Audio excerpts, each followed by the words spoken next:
Le salaire vital, c'est le sujet de la chronique de Jean-Claude Pont. Cette semaine, bienvenue Jean-Claude Pont. Bonjour. Je rappelle que vous êtes spécialiste du commerce équitable. Précisément, il en est question, puisque Artisan du Monde fête ses 50 ans.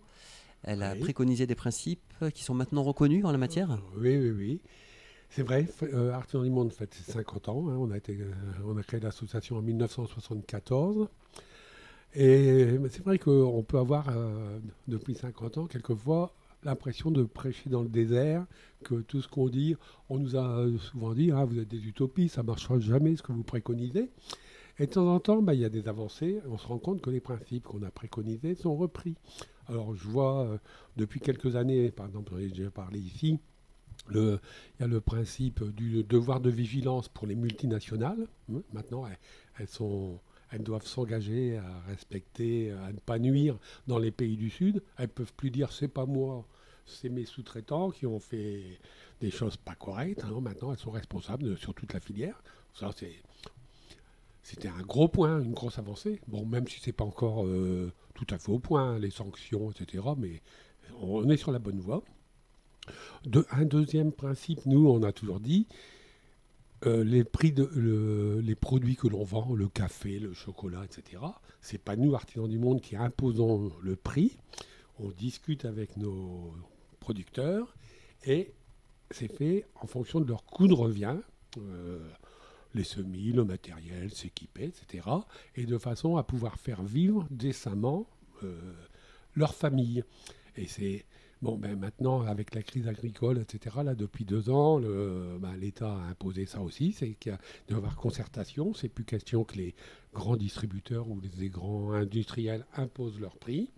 C'est des discussions et Négociation. il faut que les paysans puissent vivre décemment de leur travail. On ne peut pas leur acheter leurs produits moins chers que le coût de revient. Un gros progrès. Un troisième point, alors là c'est récent, il y a à peu près un mois, j'ai vu un petit entrefilé dans Ouest France. Michelin, qui se lance qui a décidé d'adopter le principe du salaire vital. Alors le salaire vital, ça, bon, je vais peut-être un peu expliquer ce que c'est. C'est pareil, nous on défend ça depuis très très longtemps. C'est-à-dire que le salaire, justement, pour revenir sur, que tout à l'heure je parlais des prix qu'on fixait pour le café, le chocolat avec nos producteurs, on dit le salaire d'un travailleur doit permettre de faire vivre décemment sa famille. Alors on parle toujours sur le principe, en gros c'est une famille de 4 personnes, les 2 adultes et 2 enfants. Et avec ça, ils doivent pouvoir se nourrir, se loger, se soigner, assurer l'éducation des enfants, etc. Et avoir un petit bonus, avoir la possibilité de faire une petite épargne qui leur permettra de répondre à des coups durs ou de se faire un petit peu plaisir ou d'équiper la maison, etc. Donc ça, on n'avait jamais trop entendu parler dans nos pays européens, occidentaux, là. Et bon, vraiment surpris qu'un gros industriel comme Michelin, les pneus Michelin, adoptent ce principe. Bon, puis j'ai lu les chiffres qu'ils proposaient. En plus, ils sont allés loin dans leurs calculs. Alors, bon, j'ai vu, pardon. Il faut savoir que le salaire vital, bien souvent, est beaucoup plus élevé que le SMIC dans les différents pays. Hein.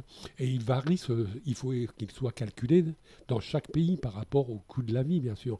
Le salaire vital n'est pas le même en Inde ou au Bangladesh qu'en France. Hein. Il n'y a pas de rapport. Donc en France, le SMIC actuellement, il est à 1398 euros par mois. Et Michelin donc dit sur Paris, un salarié sur Paris, pour avoir un salaire vital qui permet à la famille de vivre correctement, il serait de 3300 et quelques euros. Ah oui, Euh, une belle différence quand même avec le c'est SMIC. sûr. Par contre, à Clermont-Ferrand, qui est le siège social de Michelin, là, il serait de 2130 euros. Vous voyez, une assez grosse différence, mais le coût de la vie à Paris n'est pas le même Bien sûr, bien qu'à entendu. Mais oui. Clermont-Ferrand. Voilà, donc c'est chose intéressante. Bon, puis après, je suis allé chercher un petit peu d'autres sur Internet, voir ce qu'ils disaient sur les salaires vital, pardon. Donc j'ai trouvé un économiste qui a fait des études et lui, il a étudié quel devrait être le salaire vital pour un célibataire, pour un couple sans enfants, pour un retraité, pour une famille monoparentale, etc. Donc, par exemple, je prends le couple, le cas de la famille monoparentale, parce que ça devient de plus en plus le cas. Il y a souvent une femme qui se trouve toute seule pour élever ses enfants. Une femme avec 2 enfants, il faudrait 3 000 €, un peu plus de 3 000 € pour qu'elle puisse vivre correctement. Et donc, au bilan de tout ça, c'est qu'en France même, il y a 35% environ des Français qui vivent sous ce seuil du salaire vital. Ce qui fait beaucoup. C'est beaucoup, c'est énorme, oui. Et alors, bien sûr, c'est encore pire en Asie, en Asie, en Afrique, dans les pays du Sud. Il n'y a pas de SMIC. Il y a encore beaucoup de pays, il n'y a pas de SMIC. Ouais. Maintenant, quand il y a un SMIC, il est Très quelquefois très ridicule. Hein.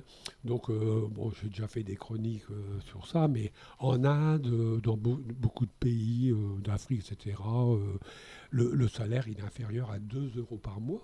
Hein. Alors, quand il faut nourrir une famille avec 2 € par mois, même si c'est dans par des mois. pays... 2 € par mois 2 € par jour, par pardon. jour, ouais. C'est-à-dire une soixantaine, soit 70 € par mois. Même si le coût de la vie là-bas n'est pas cher. Et puis il y a les heures aussi, c'est-à-dire qu'ils ne travaillent pas 35 heures. Il y a les heures, c'est que, par exemple, dans certains pays, il y a un SMIC, mais le SMIC, c'est pour 48 heures de travail. Ouais. Et donc le SMIC est totalement insuffisant. Si une famille veut vivre correctement, ça monte jusqu'à 80 heures de travail par semaine. Hein. Donc pour ça, ça explique que en Chine, par exemple, dans les tas de pays, la jeune fille, dès qu'elle est en âge de travailler, on l'envoie à la ville pour travailler dans des usines textiles, se faire exploiter 80 heures par semaine, et puis qu'elle envoie une partie de son salaire à la famille, et elle, il lui reste pratiquement rien pour vivre. On fait travailler les enfants dans les exploitations agricoles, le café, le cacao, etc. Parce que le travail du père ne suffit pas et il ne peut pas se permettre d'avoir des ouvriers pour travailler avec lui. Donc c'est toute la famille qui doit travailler, etc. Donc là, on arrive à des...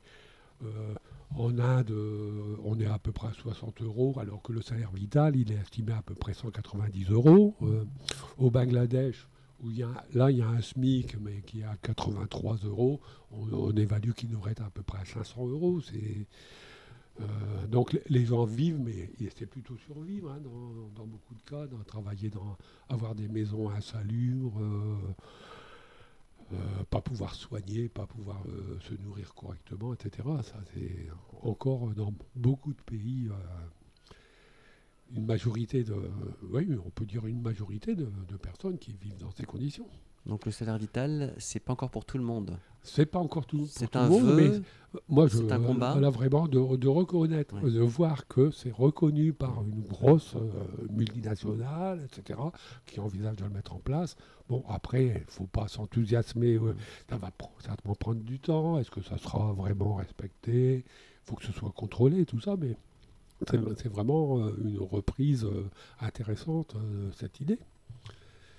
Bien, voilà. Merci beaucoup Jean-Claude Pont pour cette chronique sur ce sujet très important et intéressant et actuel, puisqu'on voit que c'est à la fois valable dans le nord et dans le sud, dans les hémisphères, sur le globe. Et j'ai oublié de dire, en ce moment c'est la quinzaine du commerce équitable, donc c'est le moment où on entend parler un peu de commerce équitable dans les radios, dans la presse écrite, etc. Et pour une fois, Artisans du Monde qui fête ses 50 ans, on aura 4 chroniques sur France Inter cette semaine là. D'accord. Voilà. Écoutez. Et ça peut être réécouté en podcast. Voilà. Émission réécoutée sur les ondes de Radio Parole de Vie également. Merci Jean-Claude Pont, je vous dis à la semaine prochaine. Au revoir, belle semaine. Merci.